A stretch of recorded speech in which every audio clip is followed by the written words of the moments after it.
दर्शकों, हरिओम, जय श्री राम। आज की वीडियो में हम बात करेंगे भावकार ग्रह की। आपकी कुंडली में कौन से भाव का कारक ग्रह कौन सा होता है। पिछली वीडियो में मैंने आपको बताया था कि यहाँ पर जो संख्या लिखी होती है, यदि आपने अपनी कुंडली कभी देखी हो, यहाँ कुछ संख्या लिखी मिलेगी। या जैसे मैंने 1 से लेकर के 1 2 3 4 5 6 7 8 9 10 11 और 12 तक संख्या लिखी है। तो कोई ज़रूरी नहीं है कि आपकी कुंडली में संख्या यही मिले। हो सकता है इस नंबर जो 1 लिखा वहाँ 2 भी हो सकता है, आपकी कुंडली में 3 भी हो सकता है, 4 भी हो सकता है।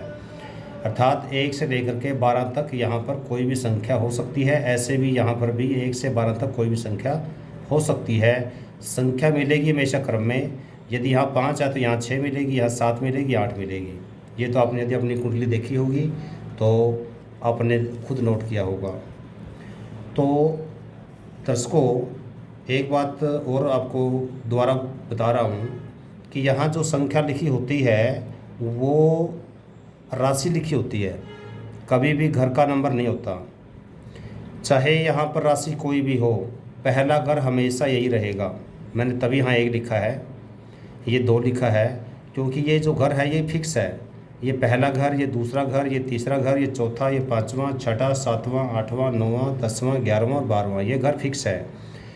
राशि इसमें चाहे कोई भी हो, ये घर का नंबर चेंज नहीं होता। आप ये कह सकते हो कि भाई ये मकान नंबर इनके फिक्स है, अंदर रहने वाले बदल सकते हैं पर मकान नंबर नहीं बदलते। पर आपको जो कुंडली के अंदर नंबर लगे होंगे वो मिलेंगे आपको राशि वाले। अर्थात दोबारा बता रहा हूँ कि घर के नंबर यहाँ लिखे नहीं होते, यहाँ लिखे होते हैं राशि वाले। अब बात करते हैं भाव कारक की। पहला जो भाव होता है, मैंने पिछली वीडियो में आपको भाव के बारे में सारा बताया था। 12 के 12 भावों में भी कौन से घर से हम क्या क्या हमें प्राप्त होता है और कौन सा घर किससे संबंधित होता है। जैसे पहला घर है, पहला घर हमारा तन का होता है। और इसके अलावा आपको मैंने उस दिन बताया था कि ये स्वास्थ्य है और जीवन शक्ति का भी यही होता है। वास्तव पूरा शरीर यही होता है और खोपड़ी का भी यही होता है। तो अब इनकी भाव कारक की बात करें तो जैसे हम स्वास्थ्य की बात करेंगे, स्वास्थ्य का जो भाव कारक है सूर्य होता है। स्वास्थ्य का भाव कारक कौन होता है? सूर्य। और जब खोपड़ी का भाव यही है तो खोपड़ी का जो भाव कारक है वो सूर्य नहीं बल्कि मंगल होता है। और इसके अलावा जो हमारा पूरा शरीर है, पूरा शरीर का जो भाव कारक होता है वो चंद्र होता है। इस कारण से तो इस पहले घर का यदि भाव कारक आपसे कोई पूछे, केवल एक ज़्यादातर लोग सूर्य कह देते हैं, पर हालांकि केवल सूर्य नहीं है, सूर्य भी है, मंगल भी है, चंद्र भी है। अब ये कैसे अलग अलग काम के लिए अलग अलग कारक ग्रह है। जिस स्वास्थ्य की बात आएगी तो सूर्य यहाँ पर भाव कारक होगा। यदि खोपड़ी की बात आएगी तो मंगल भाव कारक होगा। और पूरे शरीर की बात आएगी तो चंद्र भाव कारक होगा। ये आपको ध्यान देना होगा कि कौन सा ग्रह।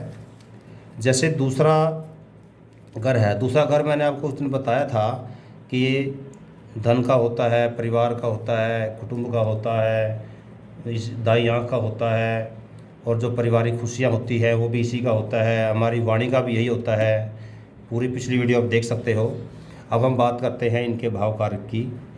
भाव कारक में जब हम दाई आँख की बात करते हैं, जब आँख की बात करेंगे तो उस समय जो हमारा कारक ग्रह हो जाएगा सूर्य। अर्थात यदि आपसे कोई ये बात कहे कि भाई आँखों के जो रोग होते हैं वो किस वजह से होते हैं, वो सूर्य प्रदत्त होते हैं। आँखों की जो रोशनी है वो सूर्य ही है हमारी। ये भी हमारा आँख का घर होता है, ये भी आँख का घर होता है। ये दाई आँख का घर होता है, ये बाई आँख का घर होता है, दोनों साइडों में। यहाँ का चंद्र होता है, बाद में कराऊंगा भी, यहाँ का सूर्य होता है।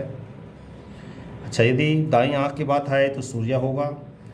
इसी प्रकार से जो पारिवारिक संपत्ति मैंने बताया था धन का कारक भी है, तो धन की जो बात आएगी उस समय उसका कारक ग्रह होगा गुरुदेव। अर्थात बृहस्पति। तो धन के लिए हमारे जो पारिवारिक संपत्ति है उसका भाव कारक कौन है? गुरु है। और पारिवारिक जो खुशियां हैं, जैसे कुटुंब में आपस में कितनी बढ़ के रहेगी नहीं रहेगी, आपस में एक दूसरे से मेल जोल रहेगा नहीं रहेगा, जो पारिवारिक खुशियों का जब कारक भाव कारक ग्रह है वो शुक्र होता है। और ये भाव, दूसरा भाव वाणी का भी होता है। हम जो ज़बान बोलते हैं, हमारी वाणी कितनी प्रभावशाली है कितनी नहीं है, कितना हम दूसरों को प्रभावित कर सकते हैं अपनी वाणी से। तो वाणी का जो भाव कारक ग्रह होता है वो होता है बुध।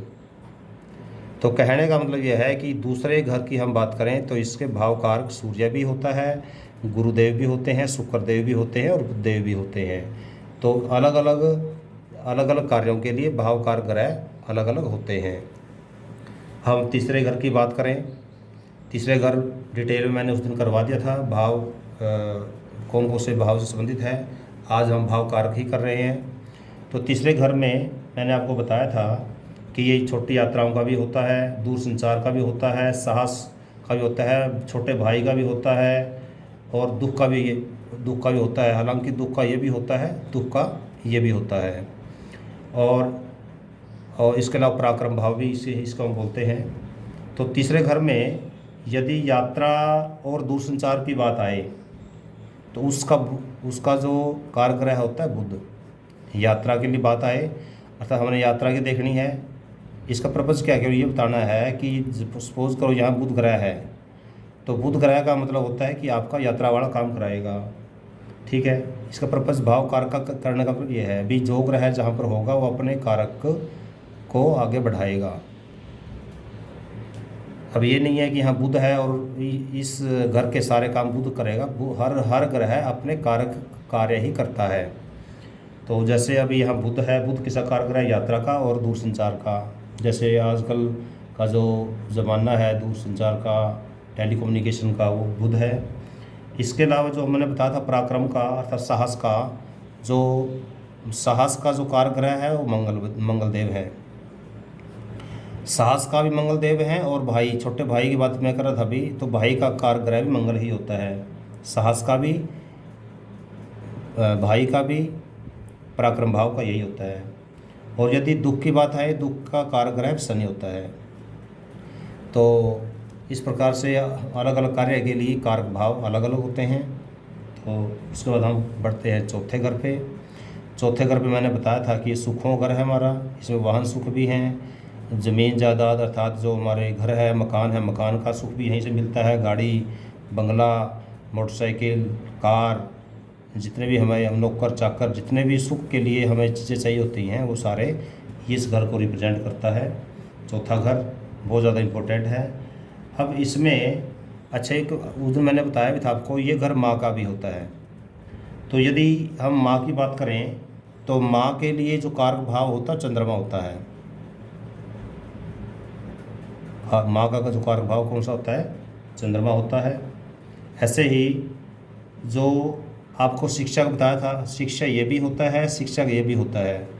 तो माध्यमिक शिक्षा यहाँ तक देखते हैं हम, जब हम शिक्षा के बारे में देखते हैं ना भी कौन सी व्यक्ति की भाग्य में कितनी शिक्षा है, तो माध्यमिक शिक्षा का यहाँ तक देखते हैं। तो उसमें माध्यमिक शिक्षा का जो कारक ग्रह है वहाँ पर बुध होता है। ऐसे ही जो बनी हुई संपत्ति है, मतलब मकान जैसे होते हैं भाई, हमारा जो मकान है छोटा होगा बड़ा होगा, तो मकान को रिप्रेजेंट करता है मंगलदेव। अर्थात छपी हुई जो ज़मीन है वो मंगलदेव रिप्रेजेंट करते हैं। अब ये डिपेंड करेगा कि आपका जो कारक ग्रह है वो कितना स्ट्रॉन्ग है। यदि मान लें मंगल ग्रह बहुत मजबूत है, उस पे शुभ ग्रहों की दृष्टि है, इसका मतलब है कि आपको बहुत बड़े बंगले का सुख मिलने वाला है।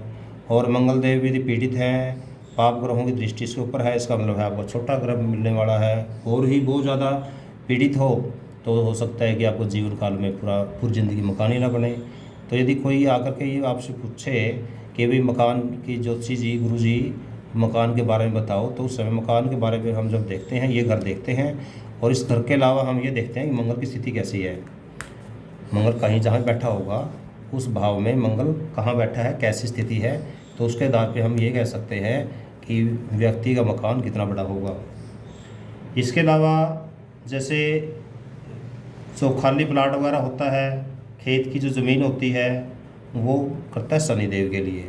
और दोनों में एक बात समझ लेना, जो खाली ज़मीन है हमारी वो शनि है, अर्थात जो खाली प्लॉट है हमारे पड़े हैं, ठीक है, भले सुख के लिए हो सकते हैं वो, जैसे लोन बना हुआ है, पार्क बना हुआ है हमारे घर के पास, वो शनि रिप्रेजेंट करता है। बनी हुई जो ज़मीन है जिस पे मकान बना हुआ है उसको मंगल रिप्रेजेंट करता है, ठीक है।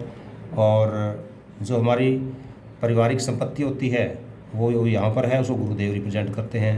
पारिवारिक संपत्ति गुरुदेव रिप्रेजेंट करते हैं, जो हमें जायदाद में पूर्वजों से मिली है, ये ध्यान देना, जो हमारी पूर्वजों से मिली है, ठीक है। यहाँ हमें सुखों के लिए जो हम यूज़ कर रहे हैं, अपने लिए यूज़ कर रहे हैं, ये जो खुद ही खरीदी हुई संपत्ति है वो ज़्यादा यहाँ रिप्रेजेंट करते हैं, ठीक है। उसके बाद जो वाहन सुख है, वाहन सुख के लिए हम वाहन सुख रिप्रेजेंट करता है शुक्र। जैसे कार है, मोटरसाइकिल है, जितने हमारे नौकर चाकर हैं, वो जो जितने भी सुखों के लिए चीज़ें हैं वो शुक्र रिप्रेजेंट करते हैं। तो कहने का मतलब ये है कि इस भाव में कितने ग्रह हो गए।